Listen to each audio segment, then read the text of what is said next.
ಸ್ನೇಹಿತರೆ, media masters ನ್ಯೂಸ್ಗೆ ಸ್ವಾಗತ. ಗೆಳೆಯರೆ, ವರುಣನ ಅಬ್ಬರದಿಂದ ಕಾವೇರಿ ಕೊಳ್ಳದಲ್ಲಿ ವ್ಯಾಪಕ ನೀರು ಹರಿತಾ ಇದೆ. ಇದರ ಪರಿಣಾಮ ರಾಜ್ಯದ ಪ್ರಮುಖ ಜಲಾಶಯಗಳಾದ ಕೆಆರ್ಎಸ್, ಕಬಿನಿ ಹಾಗೂ ಹೇಮಾವತಿ ಜಲಾಶಯಗಳು ಮೈದುಂಬಿವೆ.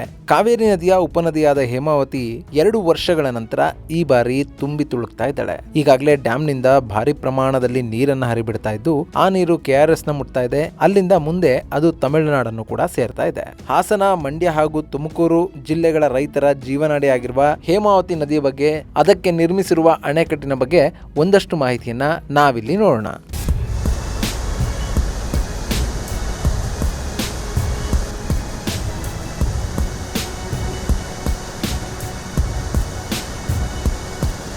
ಗೆಳೆಯರೆ, ಕಳೆದ 2 ವರ್ಷಗಳಿಂದ ಮಳೆ ಸರಿಯಾಗಿ ಆಗದ ಹಿನ್ನೆಲೆಯಲ್ಲಿ ರಾಜ್ಯದ ಜಲಾಶಯಗಳು ನೀರಿಲ್ಲದೆ ಬಣಗುಡುವಂತಾಗಿತ್ತು. ಅದರಲ್ಲೂ ಕಳೆದ ವರ್ಷವಂತೂ ಕಾವೇರಿ ಕೊಳ್ಳದ ಅಣೆಕಟ್ಟುಗಳಿಂದ ತಮಿಳುನಾಡಿಗೆ ಬಲವಂತವಾಗಿ ನೀರನ್ನು ಹರಿಸಿದ್ದ ಕಾರಣದಿಂದ ಡ್ಯಾಂಗಳಲ್ಲಿನ ನೀರಿನ ಮಟ್ಟ ತುಂಬಾನೇ ಕೆಳಮಟ್ಟದಲ್ಲಿತ್ತು. ಕೆಆರ್ಎಸ್ ಜಲಾಶಯದಲ್ಲಿ ಬೆಂಗಳೂರಿಗೆ ಕುಡಿಯುವ ನೀರಿಗೆ ಆಗುವಷ್ಟು ಮಾತ್ರ ನೀರನ್ನು ಉಳಿಸಿಕೊಳ್ಳಲಾಗಿತ್ತು. ಹೀಗಾಗಿ ರೈತಾಪಿ ವರ್ಗ ಉತ್ತಮ ಮಳೆಯ ನಿರೀಕ್ಷೆಯಲ್ಲಿತ್ತು. ಇನ್ನು ಈ ವರ್ಷದ ಬೇಸಿಗೆಯಲ್ಲಿ ಅತ್ಯಂತ ಹೆಚ್ಚು ತಾಪಮಾನವನ್ನ ಕಂಡ ಕಾರಣದಿಂದ ಯಾವಾಗ ಮಳೆ ಸುರಿಯುತ್ತೋ ಅನ್ನುವ ನಿರೀಕ್ಷೆ ಎಲ್ಲರಲ್ಲೂ ಕೂಡ ಇತ್ತು. ಇನ್ನು ಹವಾಮಾನ ಇಲಾಖೆ ಅಂತೂ ಈ ಬಾರಿ ಉತ್ತಮ ಮಳೆ ಆಗುತ್ತೆ ಅನ್ನೋ ಮುನ್ಸೂಚನೆಯನ್ನು ಕೊಟ್ಟಿತ್ತು. ಆ ಮುನ್ಸೂಚನೆ ಇಲ್ಲಿ ಸುಳ್ಳಾಗಿಲ್ಲ. ಈಗಾಗಲೇ ರಾಜ್ಯದಲ್ಲಿ ಭರ್ಜರಿ ಮಳೆ ಆಗ್ತಾ ಇದೆ. ಈ ಮೂಲಕ ರಾಜ್ಯದ ಜಲಾಶಯಗಳಲ್ಲಿ ನೀರು ತುಂಬಿ ತುಳುಕ್ತಾ ಇದೆ. ಹಾಸನ, ಚಿಕ್ಕಮಗಳೂರು ಭಾಗದಲ್ಲಿ ಬೀಳ್ತಾ ಇರುವ ಭಾರಿ ಮಳೆ ಹೇಮಾವತಿ ನದಿಯಲ್ಲೂ ಕೂಡ ಭಾರಿ ಪ್ರಮಾಣದ ನೀರಿನ ಹರಿವಿಗೆ ಕಾರಣ ಆಗಿದೆ. ಹೀಗಾಗಿ ಹೇಮಾವತಿ ಜಲಾಶಯ ಭರ್ತಿಯಾಗಿದ್ದು, ಅಲ್ಲಿಂದ ಸಾವಿರಾರು ಕ್ಯೂಸೆಕ್ನಷ್ಟು ನೀರನ್ನ ಹೊರಬಿಡಲಾಗ್ತಾ ಇದೆ.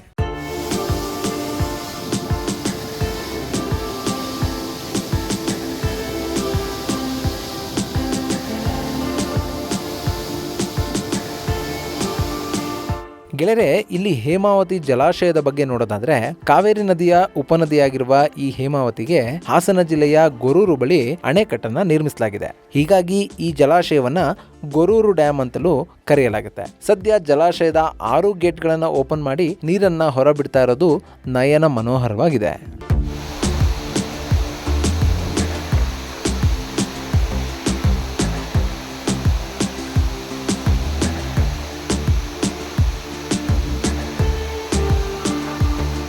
ಇನ್ನು ಈ ಜಲಾಶಯವನ್ನು 1979ರಲ್ಲಿ ಕಟ್ಟಲಾಗಿದೆ. ಈ ಅಣೆಕಟ್ಟನ್ನ ನಿರ್ಮಿಸುವ ಸಮಯದಲ್ಲಿ 42 ಹಳ್ಳಿಗಳು ಮುಳುಗಡೆ ಆಗಿದ್ವು. ಹಾಗೇನೆ ಶೆಟ್ಟಿಹಳ್ಳಿ ಬಳಿಯ ರೋಸರಿ ಚರ್ಚ್ ಕೂಡ ಈ ಡ್ಯಾಮ್ನ ನಿರ್ಮಾಣದ ಸಂದರ್ಭದಲ್ಲಿ ಈ ಡ್ಯಾಮ್ನ ಹಿನ್ನೀರಿನಿಂದ ಮುಳುಗಡೆ ಆಗಿತ್ತು. ಹೀಗಾಗಿ ಈ ಚರ್ಚ್ ಅನ್ನ ಡ್ಯಾಮ್ನಲ್ಲಿ ನೀರು ಕಡಿಮೆ ಇದ್ದಾಗಷ್ಟೇ ನೋಡೋದಕ್ಕೆ ಸಾಧ್ಯ ಆಗುತ್ತೆ. ಸದ್ಯದ ಪರಿಸ್ಥಿತಿಯಲ್ಲಿ ಡ್ಯಾಮ್ ಸಂಪೂರ್ಣವಾಗಿ ನೀರಿನೊಳಗೆ ಮುಳುಗಿದೆ. ಹೀಗಾಗಿ ನೀರಿನ ಒಳಗೆ ಮುಳುಗಿರುವ ಶೆಟ್ಟಿಹಳ್ಳಿ ಚರ್ಚ್ನ ನೋಡೋದಕ್ಕೆ ಸಹಸ್ರಾರು ಮಂದಿ ಆ ಜಾಗಕ್ಕೆ ಬರ್ತಾ ಇದ್ದಾರೆ.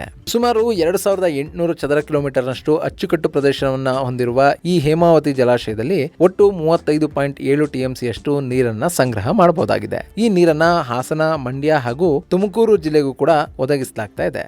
ಜಲಾಶಯದ ಬಲದಂಡೆ ಹಾಗೂ ಎಡದಂಡೆ ಕಾಲುವೆಗಳ ಮೂಲಕ ನೀರಾವರಿಗೆ ಹಾಗೂ ಕುಡಿಯೋದಕ್ಕೆ ನೀರನ್ನ ಪೂರೈಸಲಾಗ್ತಾ ಇದೆ. ಇನ್ನು ಈ ಬಾರಿ ಹೇಮಾವತಿ ಜಲಾಶಯಕ್ಕೆ ಭಾರಿ ಪ್ರಮಾಣದ ನೀರು ಹರಿದು ಬರ್ತಾ ಇರೋ ಕಾರಣದಿಂದ ಇಲ್ಲಿಂದ ನೀರು ಸೀದಾ ಕೆಆರ್ಎಸ್ ಅನ್ನ ಸೇರ್ತಾ ಇದೆ. ಕೆಆರ್ಎಸ್ ನಿಂದ ಅದು ಕಾವೇರಿಯನ್ನ ಜೊತೆಗೂಡಿ ತಮಿಳುನಾಡಿಗೆ ಹರಿತಾ ಇದೆ.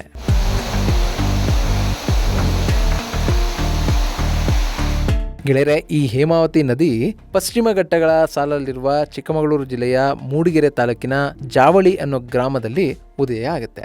ಸಮುದ್ರ ಮಟ್ಟಕ್ಕಿಂತ 1230 ಮೀಟರ್ ಎತ್ತರದಲ್ಲಿ ಉದಯಿಸುವ ಹೇಮಾವತಿ ಆನಂತರ ಹಾಸನ ಜಿಲ್ಲೆಯಲ್ಲಿ ತನ್ನ ಪ್ರಮುಖ ಉಪನದಿಯಾದ ಯಗಚಿ ನದಿಯೊಂದಿಗೆ ಸಂಗಮಿಸುತ್ತೆ. ಅಲ್ಲಿಂದ ಆಲೂರು, ಸಕಲೇಶಪುರ ಮಾರ್ಗದಲ್ಲಿ ಹರಿದು ಬರುವ ಹೇಮಾವತಿ ಗೊರೂರಿನ ಬಳಿ ಸಂಗ್ರಹ ಆಗ್ತಾಳೆ. ಆನಂತರ ಮಂಡ್ಯ ಜಿಲ್ಲೆಯ ಮೂಲಕ ಕೃಷ್ಣರಾಜ ಸಾಗರವನ್ನ ಸೇರ್ತಾಳೆ. ಒಟ್ಟು 245 ಕಿಲೋಮೀಟರ್ಗಳಷ್ಟು ಹರಿಯುವ ಹೇಮಾವತಿ ನದಿ ಲಕ್ಷಾಂತರ ಜನರಿಗೆ ನೀರನ್ನ ಒದಗಿಸಿಕೊಡ್ತಾ ಇದ್ದಾಳೆ. ಇನ್ನು ಈಗಂತೂ ಹೇಮಾವತಿಯ ರುದ್ರ ನರ್ತನವೇ ನಡೀತಾ ಇದೆ ಅಂತ ಹೇಳ್ಬೋದು. ಯಾಕೆಂದ್ರೆ ಚಿಕ್ಕಮಗಳೂರಿನ ಮೂಡಿಗೆರೆ, ಹಾಸನದ ಆಲೂರು, ಸಕಲೇಶಪುರ ಭಾಗದಲ್ಲಿ ಭಾರಿ ಪ್ರಮಾಣದಲ್ಲಿ ಮಳೆ ಆಗ್ತಾ ಇದೆ. ಇದರಿಂದ ಹೇಮಾವತಿ ಕೂಡ ಉಕ್ಕೇರಿದ್ದು ಅಲ್ಲಿ 1 ಲಕ್ಷ ಕ್ಯೂಸೆಕ್ನಷ್ಟು ನೀರು ಹರಿದು ಹೋಗ್ತಾ ಇದೆ. ಈ ಬಾರಿಯ ಮಳೆಯ ಕಾರಣದಿಂದ ಹಾಸನ ಜಿಲ್ಲೆಯ ರೈತರು ಸಾಕಷ್ಟು ನಷ್ಟವನ್ನ ಅನುಭವಿಸುವ ಸಾಧ್ಯತೆ ಇದೆ. ಕಾಳು ಮೆಣಸು ಹಾಗೂ ಕಾಫಿ ಇಳುವರಿಯಲ್ಲಿ ಸಾಕಷ್ಟು ನಷ್ಟ ಉಂಟಾಗಲಿದೆ ಅಂತ ಅಲ್ಲಿನ ಬೆಳೆಗಾರರು ಹೇಳ್ತಾ ಇದ್ದಾರೆ. ಹಾಗೇನೆ ಹೇಮಾವತಿ ನದಿ ಪಾತ್ರದಲ್ಲಿರುವ ಸಾಕಷ್ಟು ರಸ್ತೆಗಳು ಜಲಾವೃತವಾಗಿವೆ. ತಗ್ಗು ಪ್ರದೇಶಗಳಿಗೆ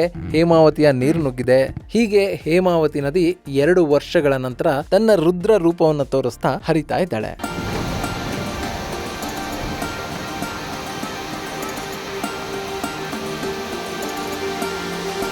ಇನ್ನು ಹೇಮಾವತಿ ನದಿ ಬಗ್ಗೆ ನೋಡ್ತಾ ಇರೋ ಕಾರಣದಿಂದ ಹೇಮಾವತಿಯ ಉಪನದಿಯಾಗಿರುವ ಯಗಚಿ ನದಿಯ ಬಗ್ಗೆ ಕೂಡ ಒಂದು ಸ್ವಲ್ಪ ಮಾಹಿತಿಯನ್ನ ನೋಡ್ಬಿಡೋಣ. ಗೆಳೆಯರೆ, ಈ ಯಗಚಿ ನದಿಗೆ ಬೇಲೂರಿನ ಬಳಿ ಅಣೆಕಟ್ಟನ್ನು ನಿರ್ಮಾಣ ಮಾಡಲಾಗಿದೆ. ಚಿಕ್ಕಮಗಳೂರು ಜಿಲ್ಲೆಯ ಬಾಬಾ ಬುಡಂಗಿರಿ ಬೆಟ್ಟಗಳಲ್ಲಿ ಹುಟ್ಟಿ ದಕ್ಷಿಣ ದಿಕ್ಕಿಗೆ ಹರಿಯುವ ಯಗಚಿ ಬೇಲೂರು ಪಟ್ಟಣದ ಬಳಿ ಹಾದು ಹಾಸನ ತಾಲೂಕಿನ ಗೊರೂರು ಬಳಿ ಹೇಮಾವತಿ ನದಿಯನ್ನ ಸೇರುತ್ತೆ. ಹಾಸನ, ಚಿಕ್ಕಮಗಳೂರು ಹಾಗೂ ಬೇಲೂರಿನ ಜನಕ್ಕೆ ಈ ಯಗಚಿ ನದಿಯಿಂದ ಕುಡಿಯುವ ನೀರಿನ ಸೌಲಭ್ಯವನ್ನು ಒದಗಿಸಲಾಗಿದೆ.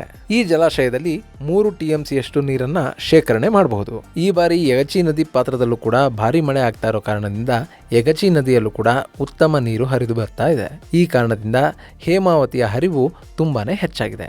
ಗೆಳೆಯರೆ, ಈ ಬಾರಿಯ ಮಳೆ ಉತ್ತರ ಕನ್ನಡ, ಉಡುಪಿ, ಚಿಕ್ಕಮಗಳೂರು, ಶಿವಮೊಗ್ಗ, ಹಾಸನ, ಕೊಡಗು ಹಾಗೂ ದಕ್ಷಿಣ ಕನ್ನಡ ಭಾಗದಲ್ಲಿ ಸಾಕಷ್ಟು ಸಮಸ್ಯೆಗಳಿಗೆ ಕಾರಣ ಆಗಿದೆ. ಹಾಸನದಲ್ಲಿ ಬೀಳ್ತಾ ಇರುವ ಮಳೆಯ ಕಾರಣದಿಂದ ಮಂಗಳೂರು ಮತ್ತು ಬೆಂಗಳೂರನ್ನ ಸಂಪರ್ಕಿಸುವ ಶಿರಾಡಿ ರಸ್ತೆಯಲ್ಲಿ ಭಾರಿ ಭೂಕುಸಿತದ ಘಟನೆಗಳು ವರದಿಯಾಗ್ತಾ ಇವೆ. ಕೆಲಕಾಲ ರಸ್ತೆಯ ಸಂಪರ್ಕ ಸಂಪೂರ್ಣ ಕಡಿದು ಹೋಗ್ತಾ ಇದ್ದು, ಗುಡ್ಡ ಕುಸಿತದ ಕಾರಣದಿಂದ ಈ ರಸ್ತೆಯಲ್ಲಿ ಬರುವ ವಾಹನ ಸವಾರರು ತುಂಬಾನೇ ಎಚ್ಚರಿಕೆಯಿಂದ ಇರಬೇಕು ಅಂತ ಜಿಲ್ಲಾಡಳಿತ ಮನವಿಯನ್ನು ಕೂಡ ಮಾಡಿದೆ. ಹಾಗೇನೆ ಎಡೆಬಿಡದೆ ಸುರಿಯುತ್ತಿರುವ ಮಳೆಯ ಕಾರಣದಿಂದ ಸಾಕಷ್ಟು ತೋಟಗಳು ಕೂಡ ಹಾನಿಯಾಗಿದ್ದು, ಕಾಫಿಯ ಇಳುವರಿಯಲ್ಲಿ ಈ ಬಾರಿ ತುಂಬಾನೇ ನಷ್ಟ ಉಂಟಾಗಬಹುದು ಅಂತ ಕಾಫಿ ಬೆಳೆಗಾರರು ಅಲವತ್ತುಕೊಳ್ತಾ ಇದ್ದಾರೆ.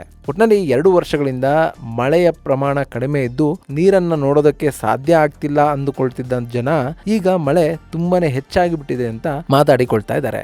ಏನೇ ಆದ್ರೂ ಈ ಬಾರಿ ಜೀವ ನದಿಗಳೆಲ್ಲ ಜೀವಕಳೆಯನ್ನ ಪಡೆದುಕೊಂಡಿವೆ. ಜೀವ ಉಳಿಸುವ ನದಿಗಳು ಯಾರ ಜೀವಕ್ಕೂ ಅಪಾಯವನ್ನ ತರದೇ ಇದ್ರೆ ಸಾಕು ಅನ್ನೋದು ನಮ್ಮ ಆಶಯ.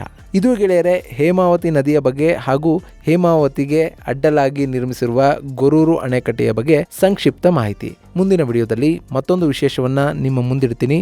ಅಲ್ಲಿವರೆಗೂ ನಮಸ್ಕಾರ.